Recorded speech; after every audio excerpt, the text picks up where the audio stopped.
Zoom Disney ചാനലിൻ്റെ പുതിയ വീഡിയോയിലേക്ക് സ്വാഗതം. MSc ഐറിന ബർത്ത് ചെയ്ത ദിവസം ഞാൻ സ്ഥലത്തില്ലാതിരുന്നതിനാൽ വീഡിയോ ചെയ്യാൻ പറ്റിയില്ല. അതുപോലെ ഐറിന വാലൻസിയയിലേക്ക് പോയത് വെളുപ്പിന് 3 മണിക്ക് ആയതിനാൽ അതും വീഡിയോ ആക്കാൻ പറ്റിയില്ല. ഇന്നത്തെ വീഡിയോയിൽ ഐറിന വിഴിഞ്ഞത്ത് ബർത്ത് ചെയ്തിരിക്കുന്നതിൻ്റെയും MSc സാൻ ഫ്രാൻസിസ്കോ എന്ന ഒരു മാസം മുമ്പ് മാത്രം പുറത്തിറങ്ങിയ ഡ്യുവൽ ഫ്യൂൽ സിസ്റ്റമുള്ള പുതിയ കപ്പലിൻ്റെ വിദൂര ദൃശ്യങ്ങളും വിശേഷങ്ങളുമാണ്. പേരും പെരുമയുമുള്ള MSc ഐറിന 399.9 മീറ്റർ നീളവും 61.5 മീറ്റർ വീതിയും 24,346 TEU ശേഷിയുമുള്ള ആദ്യത്തെ കപ്പൽ. അതുകൊണ്ട് തന്നെ ഈ സ്പെസിഫിക്കേഷൻ ഉള്ള പിന്നീടിറങ്ങിയ കപ്പലുകളെല്ലാം അവയ്ക്ക് പ്രത്യേകം പേരുകൾ ഉണ്ടെങ്കിൽ പോലും ഐറിന ക്ലാസ് എന്ന ഓമന പേരിൽ അറിയപ്പെടുന്നു. ഐറിനയുടെ ലെഫ്റ്റ് സൈഡ് ബ്രിഡ്ജ് വിങ്, അതിൻ്റെ ഉയരം കണ്ടോ? ബ്രിഡ്ജിൻ്റെ ഉയരം ഏകദേശം ആ STS ക്രെയിനിൻ്റെ ബോയുടെ ഉയരത്തിനടുത്തെത്തി. ഐറിനയിലെ കണ്ടെയ്നറുകൾക്കിടയിൽ ഓറഞ്ച് നിറത്തിൽ ലൈഫ് ബോട്ട് കാണാം. മുന്നിലെ ചെറിയ ഫീഡർ വെസലും ഐറിനയും തമ്മിലുള്ള വലിപ്പ വ്യത്യാസം കണ്ടോ? ഐറിനയുടെ പൂർണ്ണരൂപം. പിന്നിൽ ടഗുകളെയും കാണാം. ഐറിനയുടെ എഞ്ചിനുകളിൽ നിന്നുള്ള പുകക്കുഴലുകളെ ഒരുമിച്ച് സജ്ജീകരിച്ചിരിക്കുന്ന ഫണൽ. ഐറിന പോലുള്ള പുതിയ കപ്പലുകളിൽ ഫണലിനുള്ളിൽ സ്ക്രബ്ബർ എന്ന സംവിധാനം സജ്ജീകരിച്ചിട്ടുണ്ട്. ഇത് എഞ്ചിനിൽ നിന്നും പുറത്തു വരുന്ന പുകയിലെ കാർബൺ എമിഷനെ ശുദ്ധീകരിച്ച ശേഷം നീരാവി മാത്രം പുറത്തോട്ട് വിടുന്നു. അതുകൊണ്ട് ഐറിനയ്ക്ക് പൊല്യൂഷൻ തീരെ കുറവാണ്. ഐറിനയിൽ ഹൊറിസോണ്ടൽ ആയി ഹള്ളിനുള്ളിലടക്കം 26 നിലകളിലായി മുകളിൽ കണ്ടെയ്നറുകൾ സ്റ്റാക്കപ്പ് ചെയ്യാം. ഡെക്കിന് മുകളിലായി 24 വെർട്ടിക്കൽ കോളങ്ങളിലായി കണ്ടെയ്നറുകൾ അടുക്കാം.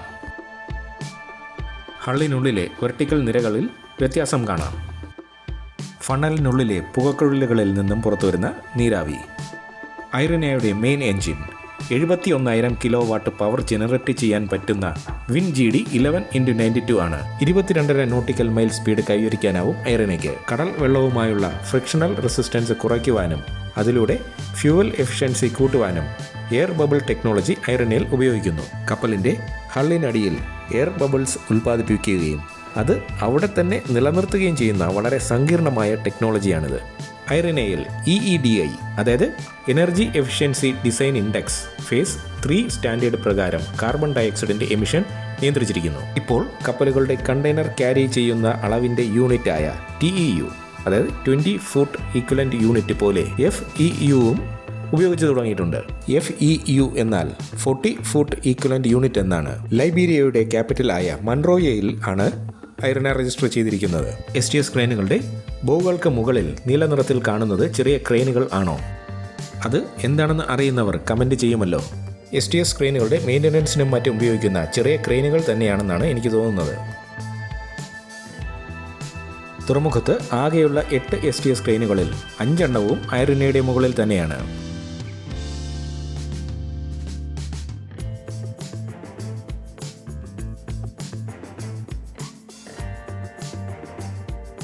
നേരത്തെ പറഞ്ഞ ക്രെയിനുകളാണോ എന്ന് സംശയം തോന്നിയവ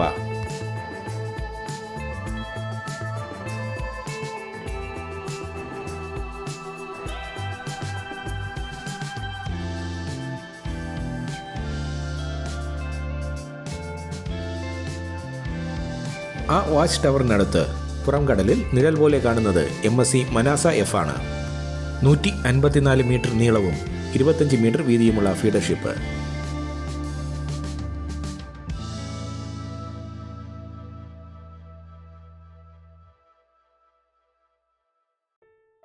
അടുത്ത ദിവസം 12/6/2025 ദൂരെ ഒരു കപ്പലിനെ കണ്ടോ? MScയുടെ ഏറ്റവും പുതിയ container ship MSc San Francisco. 2025 May 5 പുറത്തിറങ്ങിയ കപ്പൽ, അതായത് 1 മാസം പ്രായം. ആ കപ്പലിൻ്റെ മുൻഭാഗം കണ്ടോ? മുന്നിൽ ഷീൽഡ് പോലൊരു ഭാഗമുണ്ട്. തൊട്ടു മുൻപത്തെ വീഡിയോയിൽ MSc ദിയ F എന്ന ചെറിയ ഫീഡർ ഷിപ്പിനെ കാണിക്കുന്നുണ്ട്. അതിന് മുൻഭാഗത്ത് ഷീൽഡ് പോലൊരു ഭാഗമുണ്ട്. പക്ഷേ അതിൻ്റെ മുൻഭാഗം ഫുള്ളി കവേർഡ് ആയിരുന്നു.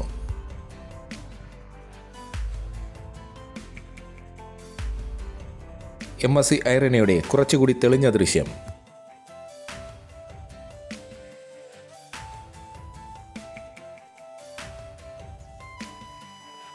ടഗുകൾ.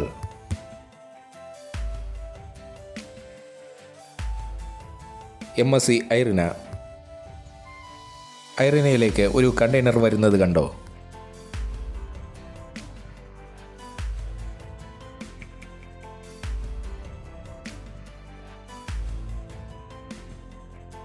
നേരത്തെ കണ്ട MSC മനാസ F ആണ് ഇപ്പോൾ ഐറിനയുടെ മുന്നിൽ ബർത്ത് ചെയ്തിരിക്കുന്നത്.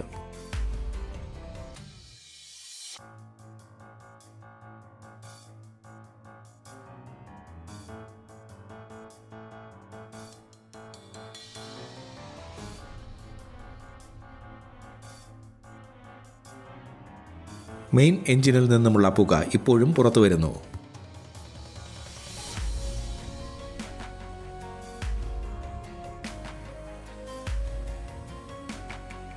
ഐറിനയുടെ മെയിൻ മാസ്റ്റ് STS ക്രെയിനുകളുടെ ബോഗൾക്കിടയിലാണ്. അതായത് ഏകദേശം ഒരു 80 മീറ്റർ ഉയരം ഉണ്ടാകും ആ മാസ്റ്റിന്. ഇപ്പോൾ ഈ STS ക്രെയിനിൻ്റെ പരമാവധി ലിഫ്റ്റിംഗ് ഹൈറ്റ്, അതായത് ഒരു കണ്ടെയ്നറിനെ ഉയർത്താൻ പറ്റുന്ന പരമാവധി ഉയരം 74 മീറ്ററാണ്. ഇപ്പോൾ ഐറിനയുടെ മാസ്റ്റിന് അതിനേക്കാൾ ഉയരമുണ്ട്. Super post Panamax STS ക്രെയിനുകളാണിവ. കണ്ടെയ്നറുകൾ കൈകാര്യം ചെയ്യാൻ വേണ്ടി കിട്ടാവുന്ന ക്രെയിനുകളിൽ ഏറ്റവും വലിയ ക്രെയിനുകളാണിവ. പിന്നെ ഈ ക്രെയിനുകളുടെ മാക്സിമം ഔട്ട്റീച്ച് 72 മീറ്ററാണ്. അതായത് ബർത്ത് ചെയ്തിരിക്കുന്ന കപ്പലിൻ്റെ ബർത്തിന് എതിർവശം 72 മീറ്റർ അകലെ ഇരിക്കുന്ന കണ്ടെയ്നറുകൾ വരെ കൈകാര്യം ചെയ്യാൻ പറ്റും. ബാക്ക് റീച്ച് 20 മീറ്റർ, അതായത് ബർത്തിനുള്ളിൽ 20 മീറ്റർ വരെ ഉള്ളിലിരിക്കുന്ന കണ്ടെയ്നറുകളെ കൈകാര്യം ചെയ്യാം. ഈ ക്രെയിനുകൾ സ്ഥാപിച്ചിരിക്കുന്ന റെയിലുകളുടെ ഗേജ് 35 മീറ്റർ, അതായത് റെയിലുകൾ തമ്മിലുള്ള അകലം 35 മീറ്റർ. പരമാവധി ശേഷി 65 ടൺ. 8 STS ക്രെയിനുകളും 24 യാർഡ് ക്രെയിനുകളും അടക്കം ഫസ്റ്റ് ഫേസിൽ 32 ക്രെയിനുകൾ സ്ഥാപിച്ചിട്ടുണ്ട്.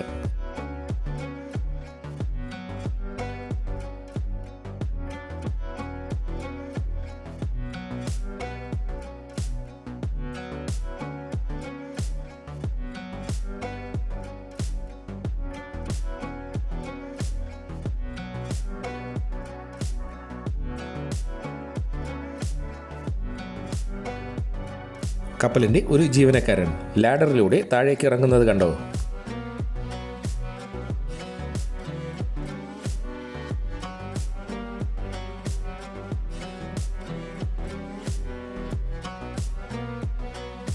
ആ കാണുന്ന ഓപ്പണിംഗ് പൈലറ്റിന് സഞ്ചരിച്ചു കൊണ്ടിരിക്കുന്ന കപ്പലിൽ കയറുന്നതിനും ഇറങ്ങുന്നതിനുമുള്ള എൻട്രൻസ് ആണ്. പൈലറ്റിന് കയറാനും ഇറങ്ങാനും വേണ്ടി ഇവിടെ നിന്നും ഒരു സ്റ്റെയർ താഴേക്ക് താഴ്ത്താൻ പറ്റും.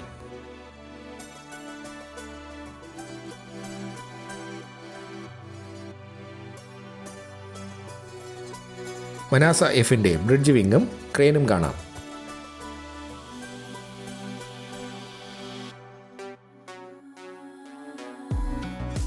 ചെറിയ ഫീഡർഷിപ്പ്.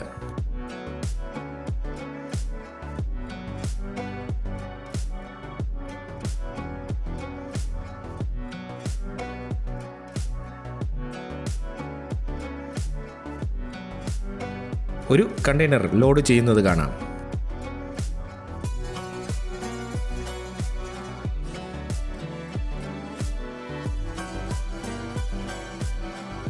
ആ കണ്ടെയ്നറിനെ ഹോൾഡ് ചെയ്തിരിക്കുന്ന ഭാഗം സ്പ്രെഡർ എന്നാണ് അറിയപ്പെടുന്നത്.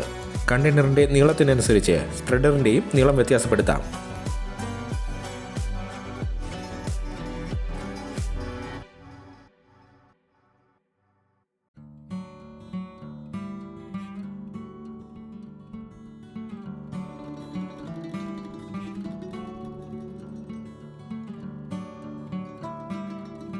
മറ്റൊരു കണ്ടെയ്നർ അൺലോഡ് ചെയ്യുന്നത് കണ്ടോ? 2 20 അടി കണ്ടെയ്നറുകളാണ് ഒരുമിച്ച് അൺലോഡ് ചെയ്യുന്നത്.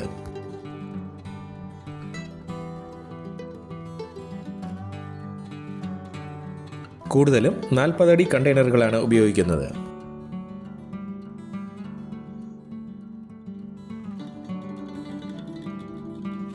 ഇവയെല്ലാം 40 അടി കണ്ടെയ്നറുകളാണ്.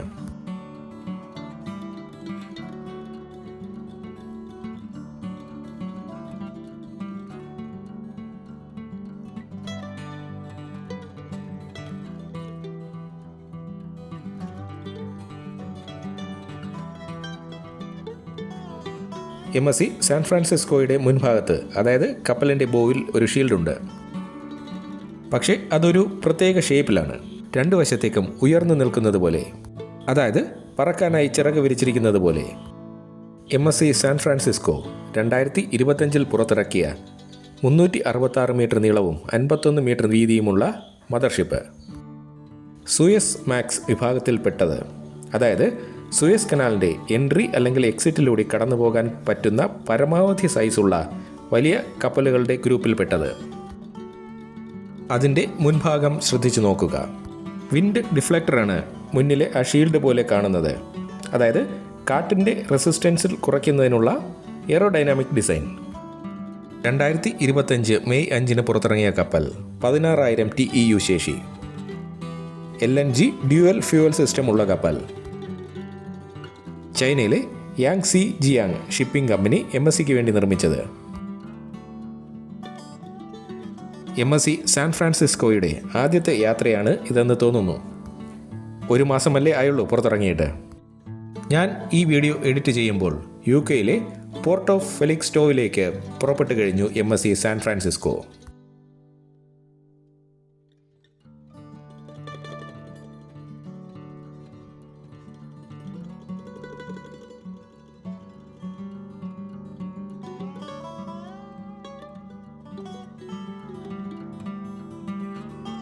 ഞാൻ ഈ ദൃശ്യം വീണ്ടും വീണ്ടും കാണിക്കുന്നത് കാലാവസ്ഥയിൽ വരുന്ന മാറ്റം കാണിക്കുവാനാണ്. മഴ വരുന്നുണ്ട്.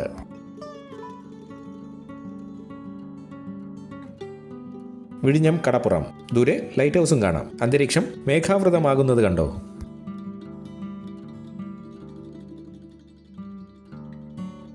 അതേസമയം പോർട്ടിൻ്റെ ഭാഗം നല്ല തെളിഞ്ഞതാണ്.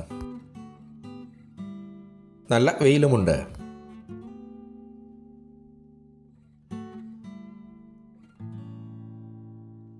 സാൻ ഫ്രാൻസിസ്കോയുടെ ദൃശ്യം മങ്ങിത്തുടങ്ങി.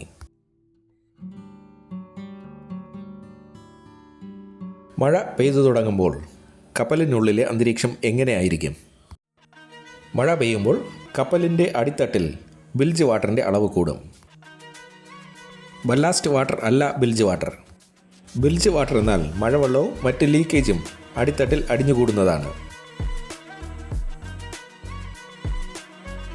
അത് യഥാസമയം പമ്പ് ചെയ്ത് വെളിയിൽ കളയും.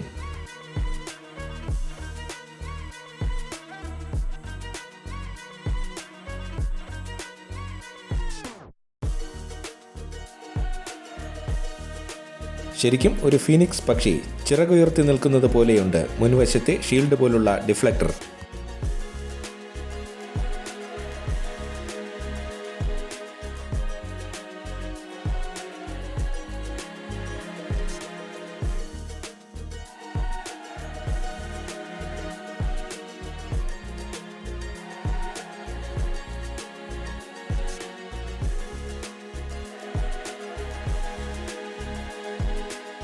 ഐറിന വാലൻസിയയിലേക്ക് പുറപ്പെടാൻ തയ്യാറാവുകയാണ്.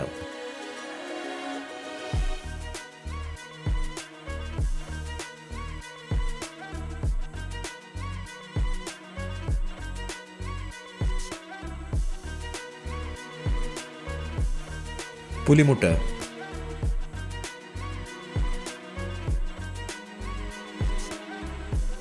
അന്തരീക്ഷം മാറിയത് കണ്ടോ?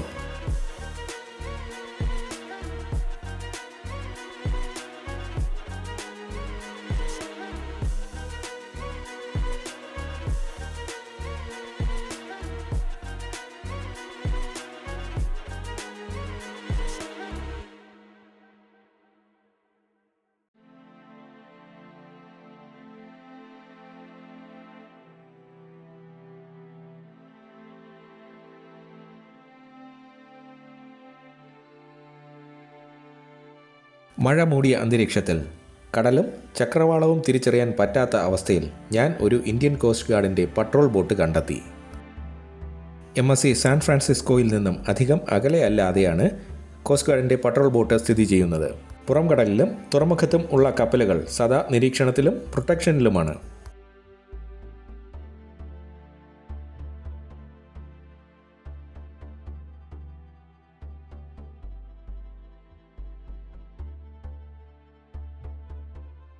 അന്തരീക്ഷം കുറച്ചുകൂടി ഇരുണ്ടു.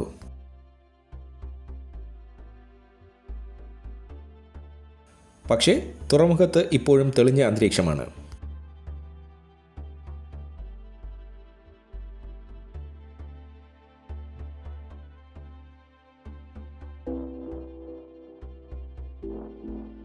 ഈ മനോഹര ദൃശ്യം കുറച്ചു നേരം കാണാം.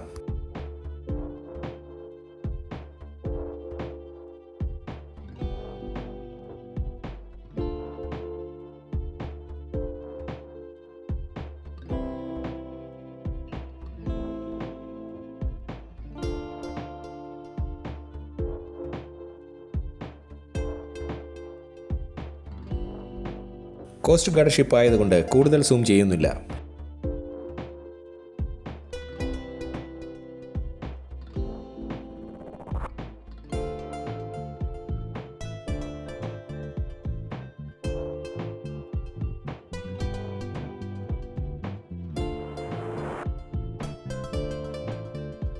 സാൻ ഫ്രാൻസിസ്കോയുടെ കാഴ്ച ഒട്ടും വ്യക്തമല്ലാതെയായി.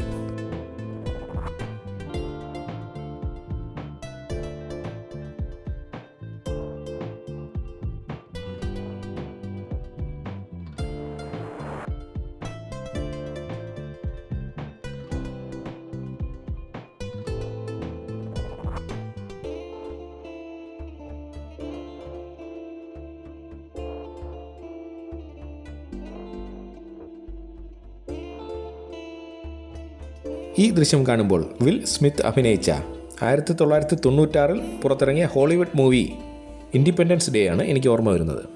ആ മൂവിയിൽ അവസാനം ഏലിയൻസിൻ്റെ പേടകം ആകാശത്ത് തെളിഞ്ഞു വരുന്ന സീന്.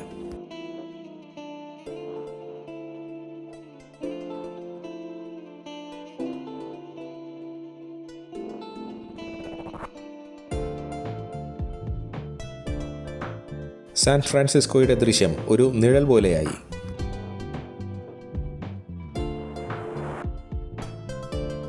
അപ്പോൾ ഈ വീഡിയോ ഇവിടെ അവസാനിക്കുകയാണ്.